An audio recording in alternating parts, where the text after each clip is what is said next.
Okay, so remember again, they're changing my voice because they never grew up. Jerusalem under siege. Jeremiah 6, Jerusalem under siege. Flee for safety, people of Benjamin.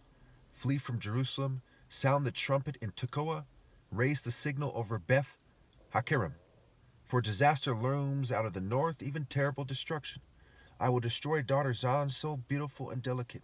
Shepherds with their flocks will come against her. They will pitch their tents around her, each tending his own portion. Prepare for battle against her. Arise, let us attack at noon. But alas, daylight is fading and the shadows of evening grow long. So arise, let us attack at night and destroy her fortresses. Okay, so what is it saying? It's just like with Horus, right? To help you understand the Bible, it helps to have some kind of understanding of Horus and Set, right? The idea of God's vengeance associated with the day was part of the existing pagan context that was around. So how did the Jews describe things to people so they could understand it? You needed to use the existing pagan context in terms of figurative speaking, in terms of nature and religion. And what was the bell that rings the loudest? It was Egypt. It wasn't Babylon. Babylon wasn't as mighty as Egypt. It didn't have this strength that Egyptians had. Okay, Babylon was very much, they had the hanging gardens or whatever. They had things going on, but it wasn't the same thing.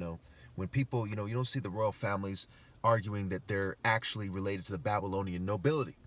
You see, Harry and them using their propaganda network to argue that they're related to the Egyptian pharaohs because that's the bell that rings the loudest. Okay. So it's the daytime. He said, we want to attack during the day, but no, we're going to just, because of what people are doing and they're in deep darkness, we have no choice but to attack in night. However, it is the righteous in the spiritual realm, and they're being handed over to the wicked. Okay. So let us attack at night and destroy her fortresses, which goes back to Proverbs 21:22. One who is wise can go up against the city of the mighty and pull down the stronghold in which they trust. It goes back to Proverbs 18:11. The wealth of the rich is their fortified city. They imagine it is a wall too high to scale. Now, what is wealth worth? Well, everyone's acting like a nerd, right? A nerd is foolish and contemptible. If you marry a nerd, is it smart? No. If you worship a nerd celebrity, is it smart? No. Okay, if you commit to nerd science, is it smart? No. Without a higher, masculine, moral, wise, just, righteous, and good cause, without a mature cause, without discipline, what is life worth? Nothing. So all their wealth, all their scientific wealth, all their social clout, all their social wealth is worth nothing. It's destroyed by their lack of obeying God Almighty. So what naturally happened is their tree, the tree of knowledge, is cut down, so to speak. The tree, their fig trees, so to speak, olive trees, almond trees, okay, the fruits of their actions, their worth, their spiritual worth, their family tree, it's cut down. This is what the Lord Almighty says: cut down the trees and build siege ramps against Jerusalem. The city must be punished. It is filled with oppression. As a well pours out water, so she pours out her wickedness, violence and destruction resound in her. Her sickness and wounds are ever before me. So as they're wicked, they're naturally punished. I mean, look at Gargamel and the cartoon character. Look at wicked people. Even Hitler, as he tried so hard to be classy and wealthy, look at how deranged he looks. Look at how circus-like he looks. Look at how when people try harder to look like, handsome models or something, or, pretty boys, that's all they are. If someone tries hard to say, hey, this guy's handsome, let me, use science to try to mimic his look. Well, it's the 2023. A bunch of white privileged people, Jews, token minorities, Asians, whoever. Okay, if they try to look pretty, if they try to look handsome, they say, you've leveraged technology.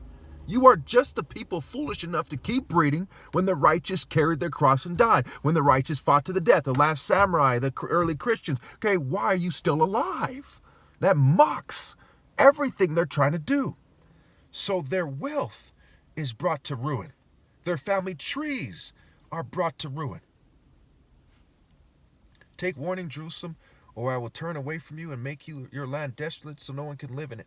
This is what the Lord Almighty says. Let them glean the remnant of Israel as thoroughly as a vine. Pass your hand over the branches again like one gathering grapes. To whom can I speak and give warning? Who will listen to me? Their ears are closed so they cannot hear. The word of the Lord is offensive to them. They find no pleasure. And is that what's going on here? Yes. They're like, suppress his videos. Why? Because they're offended. in a certain sense, because they know what I'm saying is true, and if they listen to me, it'll actually help them. But they're offended, in a sense.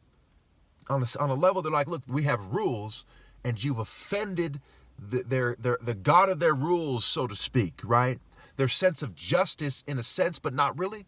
They're offended in a kind of way that someone with a complex who knows they're doing the wrong thing, who's clinging on to rules that enforce a system of doing the wrong thing, are offended when a righteous man speaks up. Like Pashur in one of these chapters, I believe it was the last chapter maybe, who was offended, no, it's later on, was offended at Jeremiah and has him beat up and thrown into a prison. Okay. We'll get into more in the next part of this video.